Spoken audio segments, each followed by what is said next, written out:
Just showing some progress. I've started on the ends now. So I've got one already done over there. So they'll go across the top and bottom as the sheet is standing at the moment. And I'm just showing you one of the things I observed while doing the very first one on this side is that the centre, the pipe, would actually lift off up here. The mistake I'd made, I'd forgotten to put the same material thickness as this under the clamp. So the other sheet was down here. You're effectively lifting the centre up. When you bolted it down, with this here, it was bending the middle of the pipe up.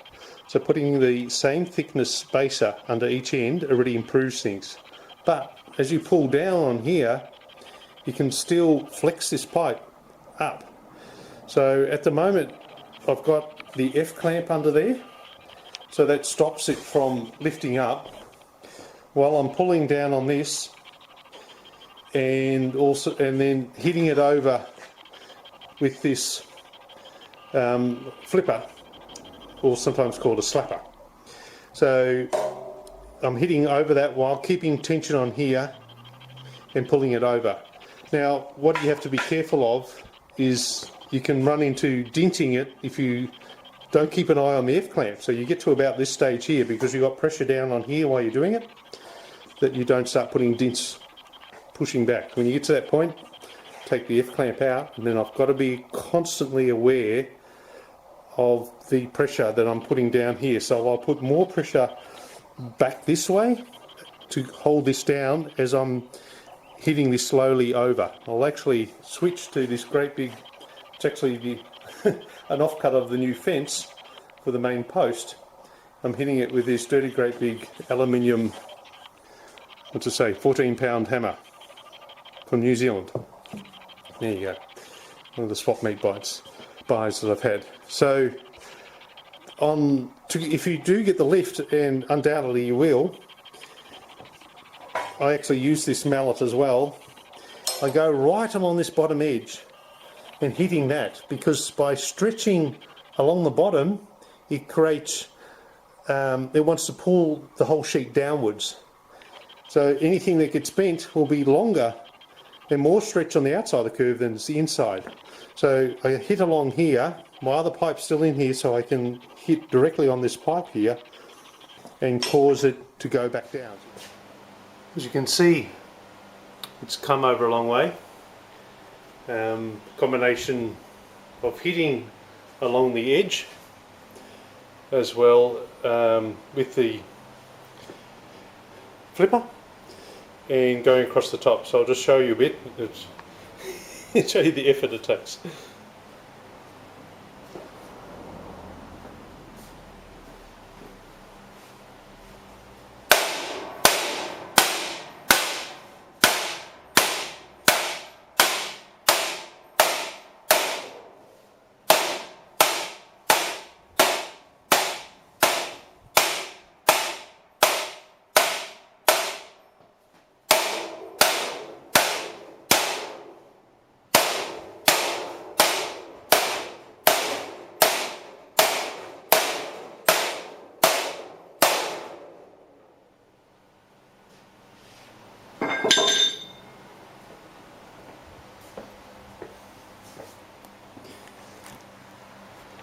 As you can see, it's coming along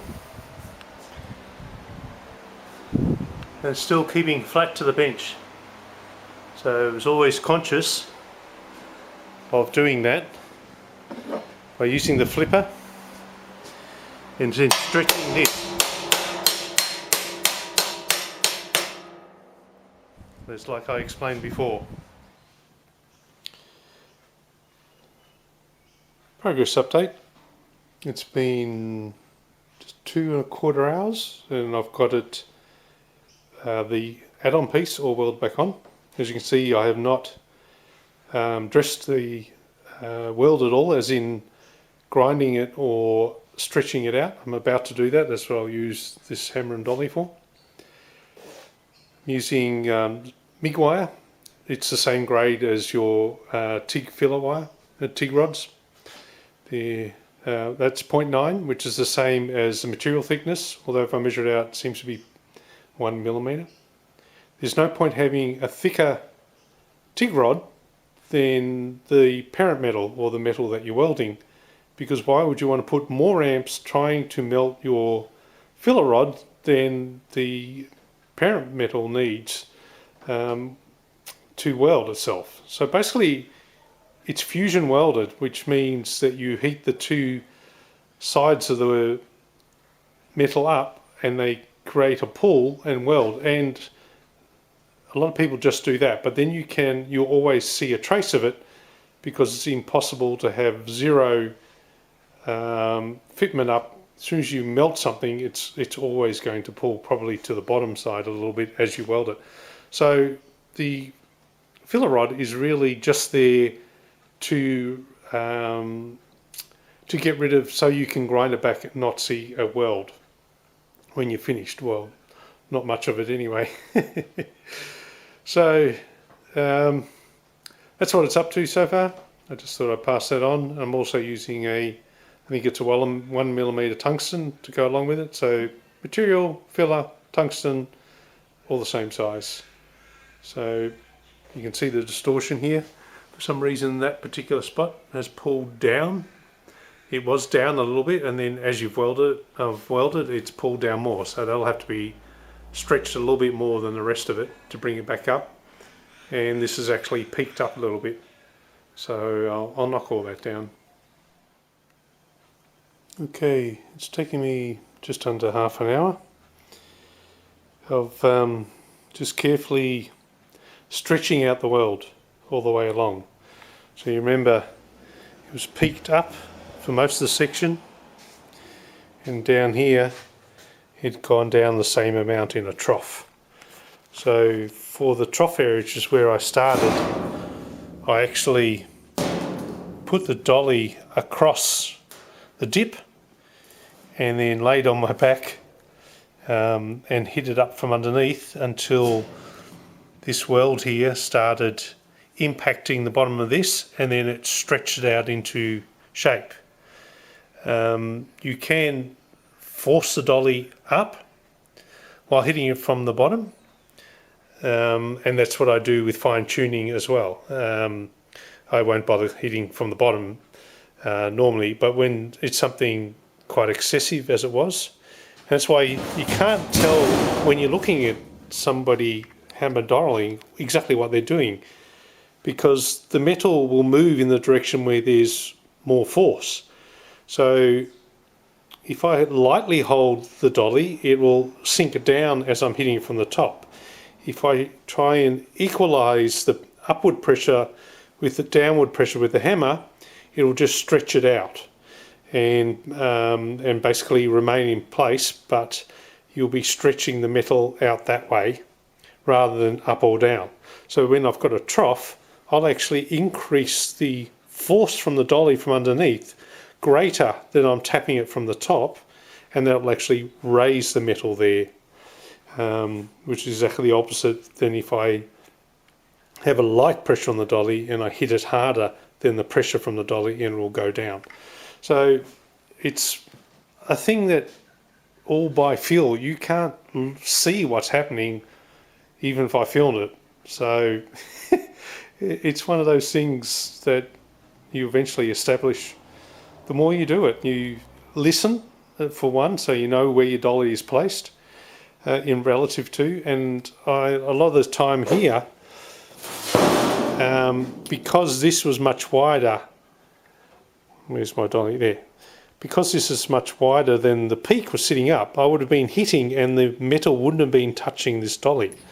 So to start with, I actually had this directly under the weld like that.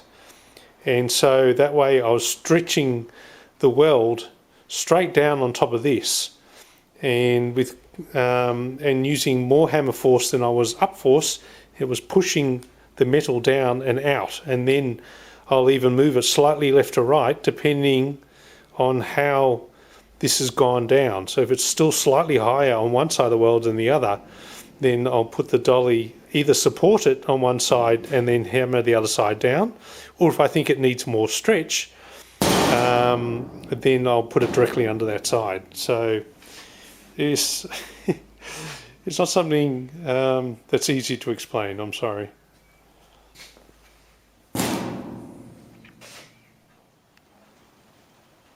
So before I do any more planishing, I always check the underside, because I haven't even looked at that yet. Just make sure there's no pits for when you've started and stopped. That sometimes happens, or there's an impurity, and also to make sure it's properly fused all the way through. So rather than getting the top side all nice and perfect and you start grinding, it's better to flip it over, check from the underside, and therefore when you feel anything, you've got the weld still on this side to back it up, so you're not risking any blow through or anything like that. So it's always easier to flip it. In this case, it's just a big awkward panel. I should leave it on and see how it goes. This is why I haven't been flipping it too often.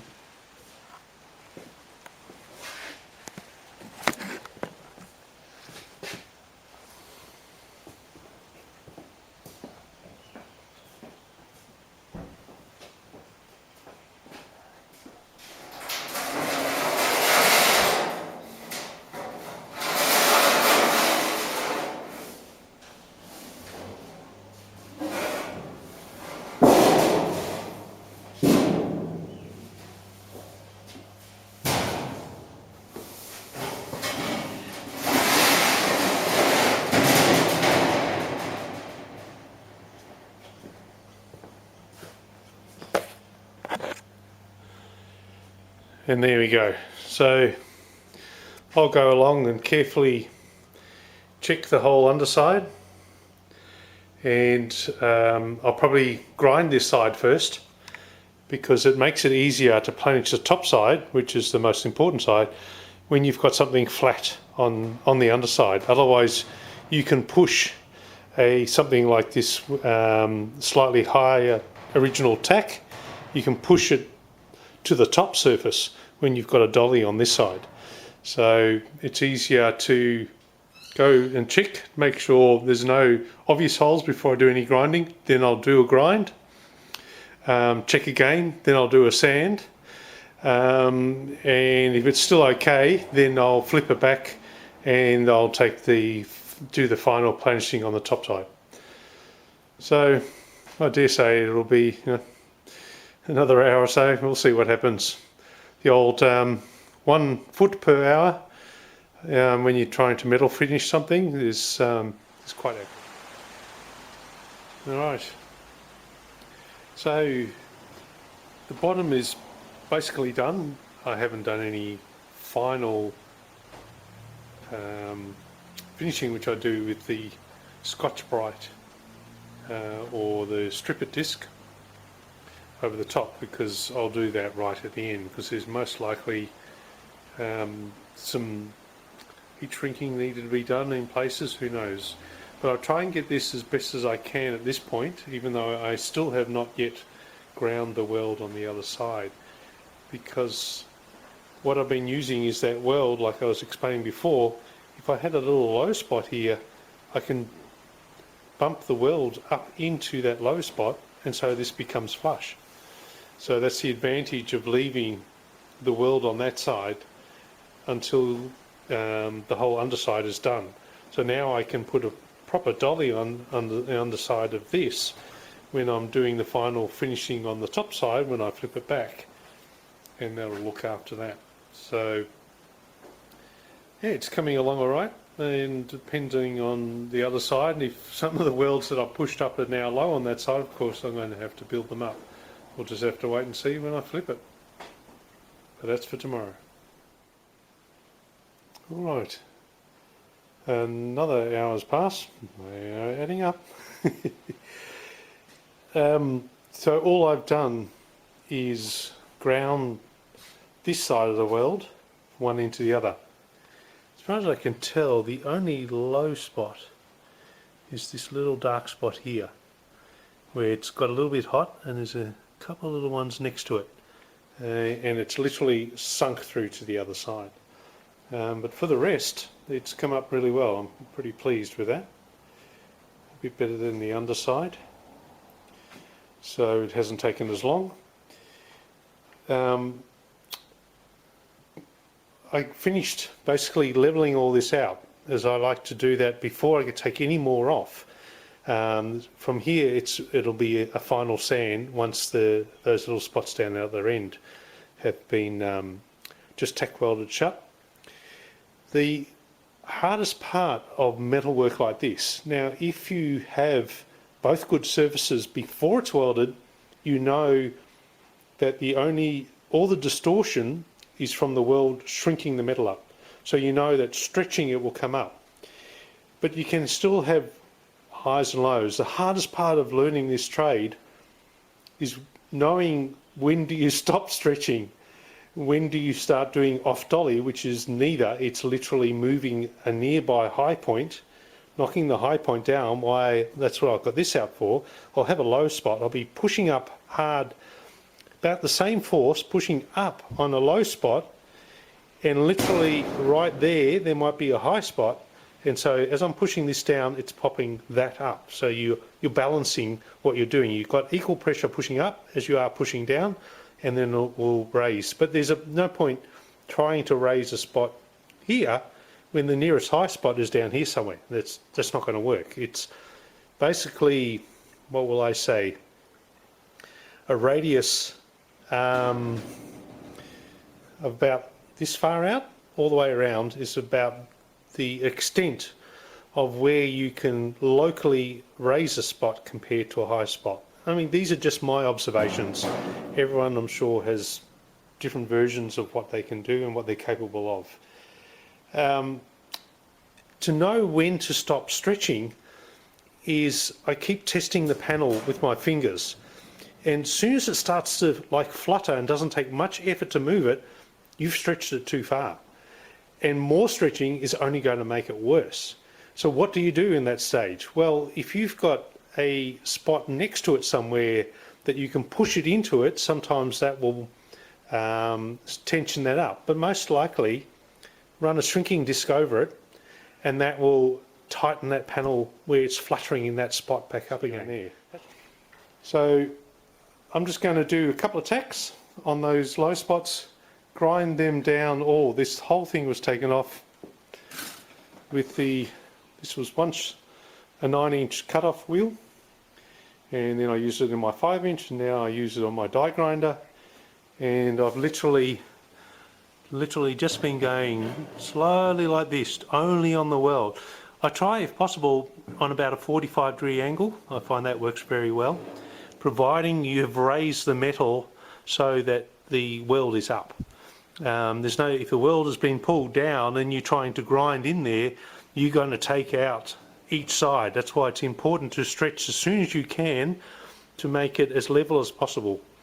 And I'll do that several times, because you can't, if you've still got the weld on both sides, you can't get it perfectly flat, because you'll drive the weld up too high or too proud, or there might be, the worst is if you've tacked with your MIG and you've got a little bit of splatter and you don't know and then you're mashing it, and then suddenly that bit of splatter on the underside will come up to the top and drives you nuts. So you've got to make sure that all welding splatter is not there, because you will raise that to the top surface where you don't want it.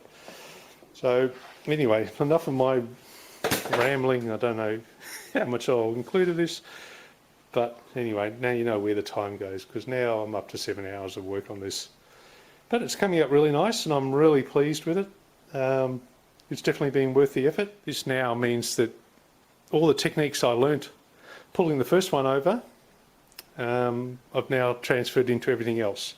I should have done like the sides, where I did the complete 180 roll, where I did a complete test piece and learnt everything I needed, and in the end I was able to even fix that test piece and use it for my tailgate. So this is the biggest, it's not bad really if you think about it, this is the biggest piece that I've had to cut off and replace for the entire build. So everything else I'm thinking my technique of, oh, I'll give it a go, I'll at least learn something, it's worked in my favour. This time it hasn't, but I wouldn't have known that until I tried. So I don't see it as a loss, I just see it of finding what my limits are. And in this case, at this time, the technique didn't work for me. So who knows? I've learned something still. Alright, here's the outcome. I have sanded it, and then I ran over with a shrinking disc. The advantage of a shrinking disc is that, unlike filing, where you're removing a fraction of the surface, which some people are very confident with doing, I'm not one of them, because I'm only dealing with something that is 19 gauge. Was it even less than that? Anyway, 1 mil, might be 20 gauge. That if you're doing that from both sides, you take that tiny little bit off, you could easily do it. The shrinking disc will actually thicken the metal rather than thin it, so anything that's raised will get hot and thicken and then pull down. So it's a great way to highlight. If you don't know what a shrinking disc is, I've taken it off. Here it is. So it's stainless steel. You can get them from proshaper.com, Ray Sheen, however you pronounce it. So this is pressed up. I've got a 5-inch version as well. So when it goes over, it heats the metal rather than taking it off. They can leave some marks, or they will leave some marks, and you can get some galling if you don't use a little bit of, I use a little bit of lanolin, wipe that over, and that stops the galling. So I had it backed up with this, because you use it nice and flat, so it only touches the high spots. They initially get worse, so when you shrink something, it actually raises up and looks worse, but you wait until it cools down and it'll actually go down further than it was up in the first place, if that makes sense. So you know you're doing the correct procedure in shrinking a high spot when it initially gets worse, and then it'll, just like welding, it will then go, it will reduce the height more than it was prior to heating up. So initially it should get worse and then go flatten out. So if you start shrinking something and it instantly starts improving, then you'll probably find that it actually keeps going and makes it worse than when you started. And so obviously that spot needed stretching rather than shrinking. It's probably not a hard and fast rule, but that's just what I observe. So when you heat something to shrink it, it'll initially get worse. Wait till it cools, and I don't use any sprays, nothing, because I find you can't even run a Scotch-Brite over it and it just skates across because you've basically hardened the surface. So I just let it cool naturally, and then see what you've done. If you need to do a bit more, do a bit more, but never go past honey colour. You shouldn't get into the, start getting into the blues in the colour shades. So anyway, it's come out pretty well. So I can go on and start cutting the ends off and putting the rollover ends for that on. So anyway, that'll do.